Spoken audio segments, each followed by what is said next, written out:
Hola, somos el equipo número 1 del Salón 205. El equipo está conformado por Carlos Fernando Bañuelos, César Capetillo, Jonás Elías Guerrero, José Alexander Muñiz Alvarado, Andrea Gabriela Vargas Romero y su servidor Patricio David Caballero Contreras. El propósito de la presentación es platicar o como tal exponer sobre cómo trabajamos durante la investigación científica de la cual se trata sobre las especies en peligro de extinción en México, y el animal que escogimos fue el ocelote mexicano. Y me tocó la primera pregunta, la cual es: ¿cuáles fueron los 3 principales problemas concretos que enfrentaron al realizar su investigación? El problema más importante que tuvimos, como ya habíamos dicho, fue el tiempo, ya que nos dieron 4 semanas para hacerlo. 4 semanas no son para hacer una investigación científica. Es muy poquito tiempo para hacer una investigación científica. Con 4 semanas no encuentras la información necesaria. Y aquí viene otro problema muy arriesgado con esto, que es que muchas páginas web parafraseaban lo que decía el gobierno mexicano.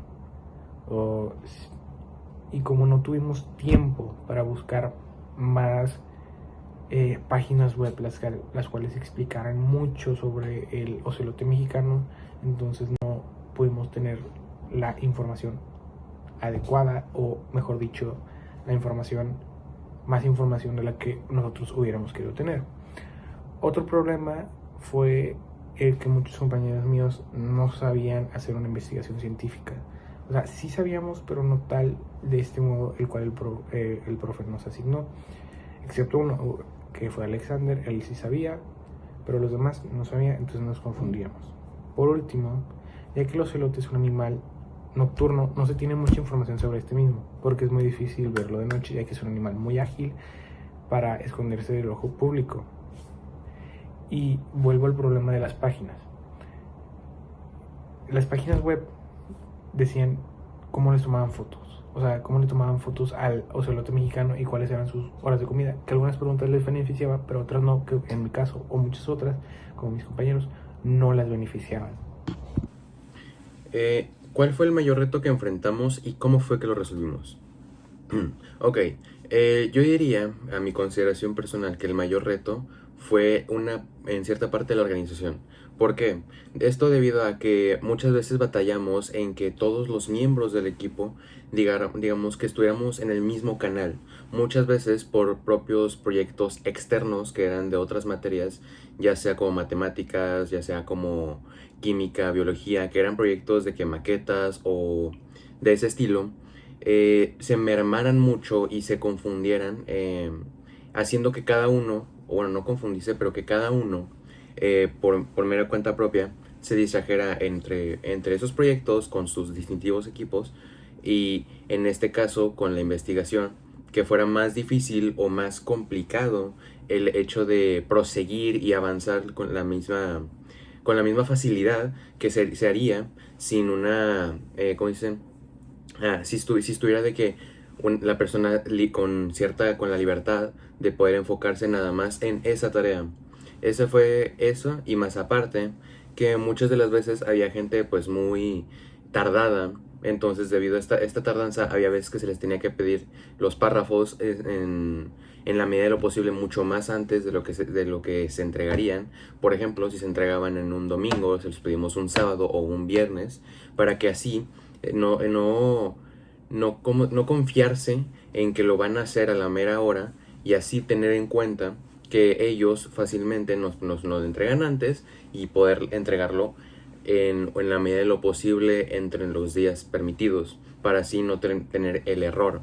Yo diría, por nuestra parte de mi equipo, como uno de los coordinadores, ya que yo fui de las veces que organizó eso para modificar y para hacer este tipo de acciones, que fueron las principales problemáticas, y lo resolvimos de esa manera, pidiéndole las cosas desde antes y intentando y llegando a un acuerdo entre ciertos días de un miércoles hablar en específico nuestro equipo de eso, o un jueves o varios días para para sentarnos lo necesario en el proyecto, en la investigación, y entregarlo en el tiempo necesario permitido.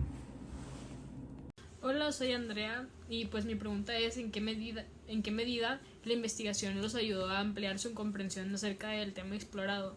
Bueno, esta investigación que hicimos fue una investigación larga, ya que fueron muchas preguntas, y pues por eso mismo de que nosotros tuvimos que investigar más sobre el tema para pues sacar varios resultados de diferentes fuentes diciéndonos especificándonos cuáles eran los problemas, las causas, las consecuencias, por qué están en extinción y muchas cosas acerca del ocelote, porque no solo es una respuesta, hay demasiadas respuestas para la extinción para el animal que está en peligro de extinción, que se llama el ocelote mexicano. En total todos investigamos acerca de 6 fuentes en donde nuestra pregunta pudiera ser respondida. Y pues la verdad es que ahora que pues buscamos en diferentes fuentes y tenemos demasiada información acerca de este acontecimiento, nosotros sabemos más acerca del tema, mucho más. Sabemos cosas que no sabíamos antes, claro.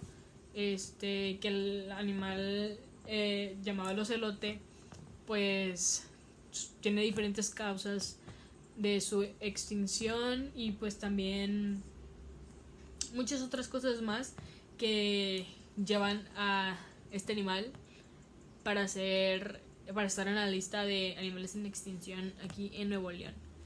Y pues sí, nos ayudó toda esta investigación nos ayudó a comprender mucho más acerca de el tema, lo cual ahora nos queda como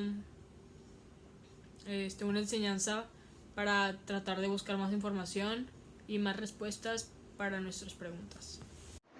Principalmente, para llevar a cabo nuestra investigación, usamos los 5 conceptos por igual, ya que estos son de importancia al momento de hacer una investigación, debido a que nos ayudan a comprender y hacer mejor la investigación. El más fundamental fue la organización, ya que sin esta no nos podríamos haber puesto de acuerdo acerca de las responsabilidades de cada uno y las preguntas a responder de cada subtema, y poder proporcionar la información adecuada sin que haya confusiones entre nosotros y lograr nuestro objetivo, el cual es hacer una buena investigación. La comunicación también fue de gran importancia al momento de realizar esta investigación, dado que esta misma va de la mano con la organización, porque sin esta no podremos haber dicho cuál era la tarea o función de cada uno. He aquí donde se diferencia de la organización, ya que cuando hay problemas de la organización se arregla usando la comunicación entre nosotros, y asimismo pudimos haber hecho una investigación sin muchos problemas.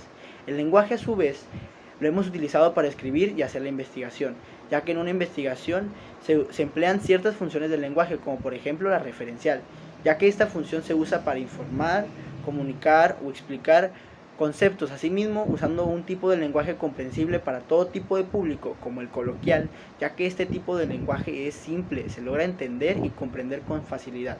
Esto, sumado a la información recabada de las páginas consultadas, hace que nuestra información pueda ser entendible y comprensible para todo tipo de público. La comprensión juega un rol muy importante también para esta investigación, ya que sin esta no pudiéramos explicar el tema de la investigación. Esto debido a que sin la comprensión del tema no pudiéramos encontrar buena información sobre este mismo. Comprendiendo el tema podremos darle un mejor enfoque a nuestra investigación y asimismo poder llevarla a cabo de la mejor manera posible. Y por último, el razonamiento, a su vez, ha sido de gran ayuda para el desarrollo de esta investigación, debido a que con el razonamiento pudimos explicar de mejor manera la causante de los problemas investigados y enfrentados a estos mismos mediante nuestra lógica o experiencia que pudimos haber adquirido durante la elaboración de la investigación. Y es todo. Buenas tardes, compañeros de clase. Mi nombre es Carlos Bañuelos y yo les voy a explicar la pregunta número 5, la cual dice: destaquen algún dato o datos de su investigación que hayan significado un hallazgo, es decir, un descubrimiento interesante para ustedes. En nuestra opinión, lo más interesante sobre la especie que nos tocó investigar, que fue el ocelote, es el hecho de que este mamífero lo que tiene es una habilidad que le permite adaptarse a su entorno. Es decir, si cambia algo, él se puede adaptar para consumir o dejar de consumir ciertas especies y así pues cuidar más el área donde vive, por así decirlo. Otra cosa fue el hecho de descubrir muchas de las acciones que está tomando ahorita Nuevo León para proteger estos ciertos tipos de roedores. Por ejemplo, ahorita lo que más trata de hacer es dar pláticas educativas, stands informativos y de difusión para conocer el estado de diversos grupos biológicos y algunas formas de preservar su especie, ¿no? Esto más que nada se da en las escuelas para empezar desde los más chicos para que pues, creen un futuro mejor, ¿no? Y otras cosas son, por ejemplo, el hecho que crean áreas verdes protegidas para ciertos tipos de especies. Por ejemplo, el Parque Ecológico La Pastora, el Parque Nacional Cumbres de Monterrey y así otras cosas. Otro dato muy interesante del ocelote, aparte de lo que ya he dicho anteriormente, es el hecho de que esta especie principalmente consume roedores como tlacuaches, conejos, osos hormigueros y aves. ¿Y esto por qué es importante? Bueno, porque esta especie ayuda a regular el área en el que vive. Aunque hoy en día pues es muy difícil verlo por el hecho de que la actividad humana pues está acabando con su hábitat desgraciadamente. Pero pues esta especie es súper importante para regular el área donde vive porque se evita que la sobrepoblación de las especies, de otras especies, pues crezca y así nos afecte a nosotros. Y eso sería todo. Muchas gracias. Hola, soy César Repetillo y en esta parte del video vamos a hablar acerca de una anécdota que vivimos en la realización de nuestra investigación. En un trabajo siempre hay errores y más si es un trabajo en equipo, ya que puede llegar a haber confusiones entre los integrantes y las instrucciones, etc. Entonces, en nuestro caso, pues no estuvimos exentos de estos errores. Y pues el error que nosotros tuvimos, o malentendido que tuvimos, fue que en las etapas pues del principio de nuestro proyecto se nos asignaron unos temas, el subtema 1, subtema 2, subtema 3, subtema 4 y así con todos los subtemas. Y el subtema 1 y el subtema 3 nos tocó a dos parejas de estudiantes. La primera era yo, César, mi compañera Andrea, y el subtema 3 era mi compañero Jonás y mi compañero Carlos Bañuelos. Y pues aquí lo que fue en sí el error fue que al hacer los párrafos, investigar, hacer resúmenes, la paráfrasis que era el párrafo final que teníamos, al cada estudiante hacer su parte asignada, nos dimos cuenta que un compañero que realizó el subtema 3 pues se confundió y en vez de realizar el subtema que le tocaba, que era el 3, realizó toda su parte del subtema 1. Entonces hizo el equipo, en vez de enojarse los unos con los otros, le ayudamos a nuestro compañero a hacer su parte de lo que sí le tocaba, que era el subtema 3, perdón. Y sí, le ayudamos para que no tuviera tanta carga de trabajo, porque pues iba a ser mucho hacer 5 párrafos del subtema 1 y otros 5 párrafos del subtema 3, simplemente por una equivocación. Y en conclusión fue eso, que tuvimos un problema y como equipo supimos cómo no enojarnos y supimos cómo resolverlo al momento y en brevedad, porque entregamos el trabajo en muy buen tiempo y forma. Y ya habiendo contado nuestra anécdota y haber explicado todas las partes que conformaron nuestra presentación, el proceso y todo eso, les agradecemos por su atención y muchas gracias.